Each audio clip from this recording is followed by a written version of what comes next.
Hello traders, කොහොමද? අද අපි දෙවෙනි වීඩියෝ එකකින් සෙට් වෙලා ඉන්නේ. හරි. අද මෙසේජ් එක ඇත්තටම සිම්පල් දෙයක්. මම ඔයගොල්ලන්ට කතා කරන්නේ පොඩි සිම්පල් දෙයක්. හැබැයි ට්‍රේඩින් වලදී most important ඒ කියන්නේ ගොඩක්ම වැදගත් දෙයක් තමයි මේ අද මම කතා කරන්න යන්නේ. ඒ තමයි patience. ඒ කියන්නේ ඉවසීම. හරි. ට්‍රේඩින් වලදී අපිට අත්‍යවශ්‍යම සාධකයක් තමයි තියෙන්න ඕන ඉවසීම කියන කාරණාව.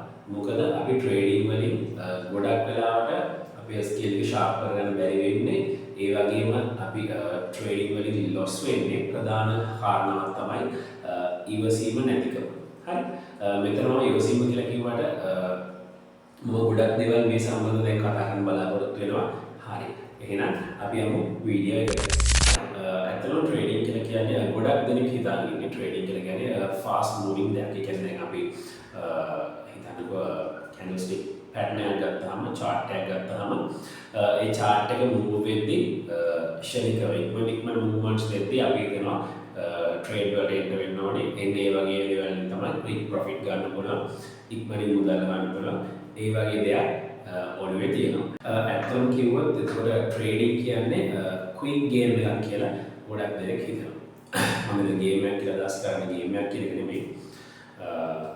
මේකේ සංකල්පයේ එහෙම දෙයක් කියලා ගොඩක් දෙනෙක්ගේ හිතේ තියෙනවා සහ මේ කාරණාවෙන් හින්දාම තමයි ගොඩක් අය ට්‍රේඩින් වලින් සාර්ථක වෙන්නේ නැත්තේ. හැබැයි ඇත්ත ඒ කියන්නේ රියැලිටි එක සම්පූර්ණයෙන් වෙනස්. හරි. ඔයගොල්ලෝ මේ හිතාගෙන ඉන්නේ නෙවෙයි ට්‍රේඩින් වල රියැලිටි කියන්නේ සම්පූර්ණයෙන්ම එතන අභ්‍යන්තරයේ තියෙන වෙනස් කාරණාවක්. එතනම ට්‍රේඩින් වලින් ප්‍රොෆිට් කරන්න එතකොට ට්‍රේඩින් සාර්ථකව කාලයක් තිස්සේ කරගෙන යන්න අත්‍යවශ්‍යම සාධකයක් තමයි මම මේ කලින් කිව්ව patience. ඒව නැත්තම් ඉවසීම කියන කාරණා. කතාවක් තියෙනවා the impatient traders pay for the patient traders profit කියලා. ඒ කියන්නේ impatience කියන්නේ ඉවසීමක් නැති ට්‍රේඩර් කෙනෙක් නම් ඔයා ඉවසීමක් තියෙන ට්‍රේඩ් එකේ ප්‍රොෆිට් එක ඔයා තමයි ගෙවන්න. ඒ කියන්නේ ඔයාගේ මුදල් වටිනා මුදල් කාලය නැති කරගෙන patience එක ඉවසීමෙන් ට්‍රේඩ් කරන ස්කිල් එක හදාගත්ත ට්‍රේඩර් කෙනෙක්ගේ ප්‍රොෆිට් එක ඔයා විසින් ගෙවනවා. ඇත්ත කතාව. මාකට් එක ඇත්තටම ගොඩක් වෙලාවට වෙන්නේ මෙන්න මේ කාරණාව. ඒ කියන්නේ හිතන්නකෝ ලොකු මූව්මන්ට් එකක් යන වෙලාවට දැන් මාකට් එක රේන්ජින් වෙන වෙලාවක් නෙවෙයි මාකට් එකේ ලොකු මූව්මන්ට්ස් එකපාරම යන වෙලාවට ගොඩක් අය හිතනවා දැන් තමයි එන්ටර් වෙන්න වෙලාව. එයාලව මාකට් එක විසින් සයිකොලොජිකලි ඒකට ට්‍රිගර් කරනවා ට්‍රේඩ් එකකට එන්ටර් වෙන්න. හරි. මට මතකයි මම ට්‍රේඩින් පටන් ගත්ත මුල් කාලේ ඇත්ත මේක අයිසුන් දැක්කම ලොකු මූව්මන්ට්ස් යනකොට මම හිතනවා ඒ වෙලාව තමයි ට්‍රේඩ් එකට වෙන්න ඕන වෙලාව කියලා. එහෙම කියලා හිතලා ට්‍රේඩ් එකට එන්ටර් වෙලා සෑහෙන්න ලොස් වෙලා තියෙනවා. ගොඩක් ට්‍රේඩර්ස්ලා ලොස් කරගන්න ප්‍රධාන හේතුව මේ සයිකොලොජිකලි ඒගොල්ලෝ මාකට් එකට ට්‍රැප් වෙන එක හින්දා. ඇත්තටම මම කිව්ව විදිහට මේ විදිහට ගොඩක් මාකට් එකේ ට්‍රේඩර්ස්ලා ලොස් වෙන්න හේතුව මම කලින් කියපු විදිහට ක්ෂණික මූව්මන්ට්ස් දීලා මාකට් එක ස්පයික් වෙද්දී ඒත් එක්කම එයාලගේ සයිකොලොජිකලි එයාලා ට්‍රිගර් වෙනවා ට්‍රේඩ් එකට එන්ටර් වෙන්න ඕනේ කියලා. හරි. හැබැයි ඔයගොල්ලෝ මතක තියාගන්න මේ විදිහට ඔයා ට්‍රේඩ් එකට එන්ටර් වෙද්දී ඔයා මේ විදිහට මැනිපියුලේට් වෙද්දී ඔයා එහෙම වෙනකම් බලාගෙන ඉන්න පිරිසක් මාකට් එකේ ඉන්නවා. ඉතින් මේ විදිහට මාකට් එක මූව් වෙද්දී සමහර වෙලාවට ඔයා ගන්න හොඳම ට්‍රේඩ් එක තමයි ට්‍රේඩ් එකක් නොගෙන ඉන්න එක. ඒකට තමයි self control කියන්නේ. ඒ වගේම self discipline කියලා කියන්නේ. උදාහරණයක් විදිහට මාකට් එකේ ඉන්න big traders කොහොමද ට්‍රේඩ් කරන්නේ?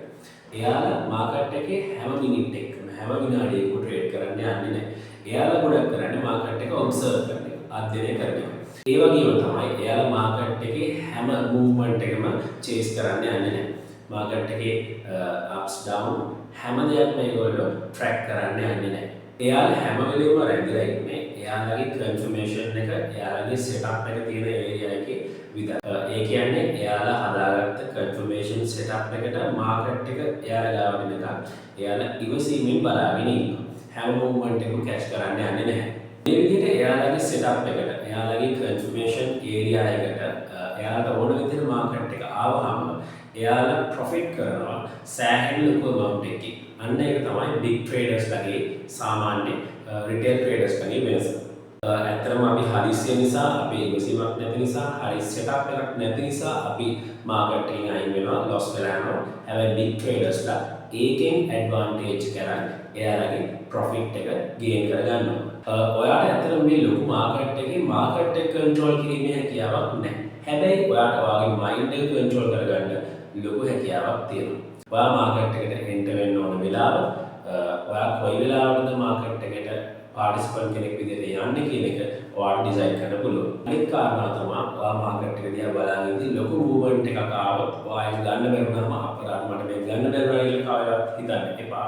මොකද ඔයා ඒ ට්‍රේඩ් එක නොගෙන ඉඳීමෙන් ඔයාට කිසිම හානියක් වෙන්නේ නැහැ.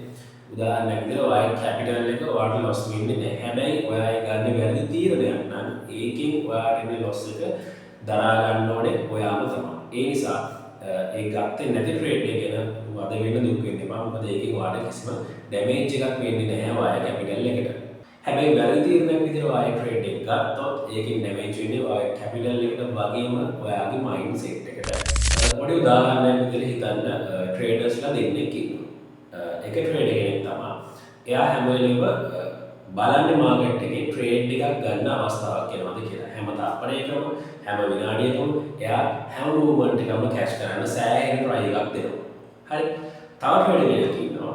එයා එයාගේ සෙටප් එක හදාගෙන මාකට් එක එයාගේ සෙටප් එකට එනකම් බලාගෙන ඉන්නවා ඉවසීමෙන්. හරි. ඉතින් මේ විදිහට මේ ට්‍රේඩර්ස්ලා දෙන්න අර පළවෙනි කිව්ව එක්කෙනා හැම මූවමන්ට් එකම අල්ලන්න try කරනවා. හැම වෙලෙම එයා ෆ්‍රස්ට්‍රේට් වෙනවා. එතකොට එයා හැම වෙලෙම ටෙන්ෂන් එකේ ඉන්නේ. ඒ විදිහට මාකට් එකේ එයා ඕවර් ට්‍රේඩ් කරලා එයාට මේ පාර ලොස් වෙනවා. ආයෙ ලොස් එක රිකවර් කරගන්න ප්‍රොෆිට් කරන්න යනවා. ඒ වගේ එයා ලොකු ෆයිට් එකක් දෙන්න ඕනේ එයාගේ කැපිටල් එක ප්‍රොෆිට් එකක් ආරක්ෂා කරගන්න. හැබැයි මම කලින් කිව්ව විදිහට ඉවසීමෙන් ඉන්න ඒ අනිත් ට්‍රේඩර් එයාගේ සෙටප් එකට එනකන් ඉඳලා එයාගේ කන්ෆර්මේෂන්ස් ඔක්කොම කන්ෆර්ම් වුණාට පස්සේ ලොකු ගේන් එකකට ගිහිල්ලා එකපාරෙම මාකට් එකෙන් ඉවත් වෙනවා. ඉතින් හිතලා බලන්න මේ ට්‍රේඩර්ස්ලා දෙන්න ගත්තාම මනසට කරදරයක් නැති හොඳ ට්‍රේඩ් කරන්න පුළුවන් සෙටප් එක තියෙන්නේ කාගාවද කියන එක. ඉතින් ඒකට බලපන්න මූලික කාරණා තමයි මේ ඉවසීම කියන සාධකය. අනිවාර්යයෙන්ම ට්‍රේඩින් වලදී ඉවසීම කියන එක අත්‍යවශ්‍යයි. මොකද හේතුව මාකට් එක හැම වෙලේම ඔයාගේ මෙන්ටැලිටි එක තමයි ටෙස්ට් කරන්නේ. ඒකෙන් ප්‍රයෝජන අරගෙන මාකට් මේකර්ස්ලා කියන මාකට් එක හදන කට්ටිය ඔයාගේ කැපිටල් එක ඔයාගෙන් ගන්න එක තමයි මේක සිද්ධ වෙන්නේ. මම මේක සරලව කිව්වට මේකේ ලොකු දෙයක් කියන්නේ මාකට් එක ඇතුලේ සිද්ධ වෙනවා. මම ඉස්සරහට වීඩියෝස් කරලා ඒ වීඩියෝස් වලින් ඔයගොල්ලන්ට ඒවා සම්පූර්ණයෙන් පැහැදිලි කිරීමක් කරනවා. ඔයා ඊළඟට ට්‍රේඩ් කරන්න යද්දී හොඳට මතක තියාගන්න ඔයාට ට්‍රේඩ් එන්ට්‍රි එකක් ආවොත් ඒ කියන්නේ ඔයාට ට්‍රේඩ් එකකට යන්න ඕනේ වගේ දැනුනොත් එහෙම ඉස්සෙල්ලා පොඩ්ඩක් නවතින්න. ට්‍රේඩ් එකට එන්ටර් වෙන්න හදිස්සි වෙන්න එපා. චුට්ටක් නැවතිලා ඔයා කල්පනා කරලා බලන්න ඔයා ගන්න ඕන හරිම ට්‍රේඩ් එකද මේ කියලා.